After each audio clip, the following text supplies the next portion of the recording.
Picture this moment. The Vancouver Canucks, after a turbulent season of hope, heartbreak, and headlines, stand on the edge of a new era. Their general manager, Patrick Allvin, is tasked with steering the ship, but calm seas are nowhere in sight. The media buzzes with rumors. Fans demand answers.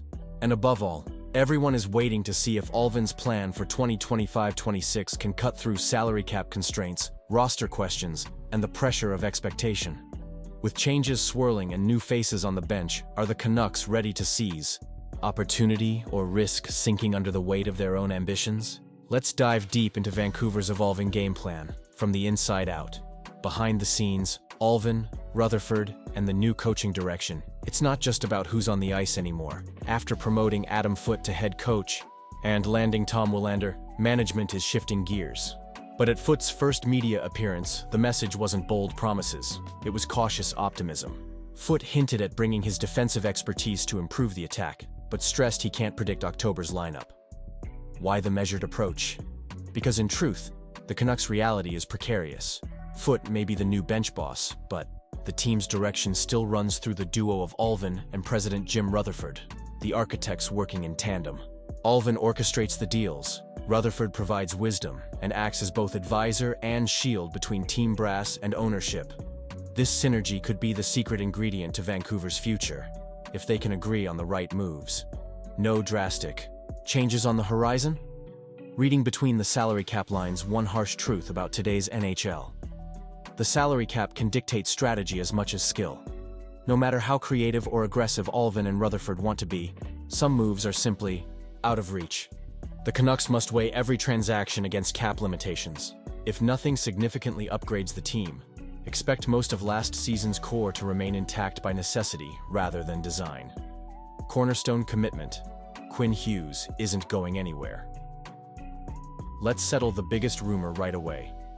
Captain Quinn Hughes is not on the trading block. Despite the endless swirl from sports talk shows and local podcasts, Vancouver's franchise defenseman is the epitome of stability. Not only is he under contract for 2 more seasons, but he's also fully embraced the role of leader, publicly, acknowledging the pressure but refusing to shy away from it. "This team made me captain, and I feel responsible to make this team successful," Hughes told Sportsnet. "It weighs on me. I want to do something special here." That's the mindset the Canucks need in a cornerstone player. As the front office sharpens its vision for the coming year, Hughes will be a central pillar in whatever shape the roster takes. Blue Line Blues, piecing together a costly, complex defense. The defensive core is both a strength and a problem for Vancouver moving forward, with nearly $25 million already committed to just 5 defensemen, including the promising Willander. Finding affordable, effective support is no easy task. Derek Forbort, a valuable contributor last season, is expected back if terms are right. But elsewhere, things get crowded. Rookie Tom Willander needs sheltered minutes, while Victor Mancini, after a strong year in Abbotsford, deserves a shot. The organization likes Noah Juulsen for his physical play and bargain contract, but he's best in spot duty. Youth development is also top of mind. While some prospects like Mancini and Elias Peterson might get an NHL look, starting the season with 3 rookies on the blue line is unrealistic for a team with playoff ambitions. Depth will be tested, and another veteran addition could be in the cards before October. Keeping their stars. The case for Elias Peterson speculation about stars flying out the door is a regular off-season drama, and this year it centers around Elias Peterson. But those in the know, including coach Adam Foote, are determined to keep him. Peterson epitomizes high risk, high reward. His ceiling is elite, but his consistency has been questioned, especially as his confidence wavered last year. Trading him now would mean selling low, recouping nowhere near his 100-point upside. Instead, the plan is to surround him with smarter support and bank on a bounce-back year. The risk to move on is simply too great compared to the potential reward of Peterson regaining form. Free agency and familiar faces on the move. Every offseason brings tough choices about who to let go. For Vancouver, 2 significant unrestricted free agents are on their way out: Pius Suter and Brock Boeser. Though not headline superstars, both were key contributors recently. Suter accepted a massive pay cut to join, but with the cap rising, he'll seek a bigger payday elsewhere.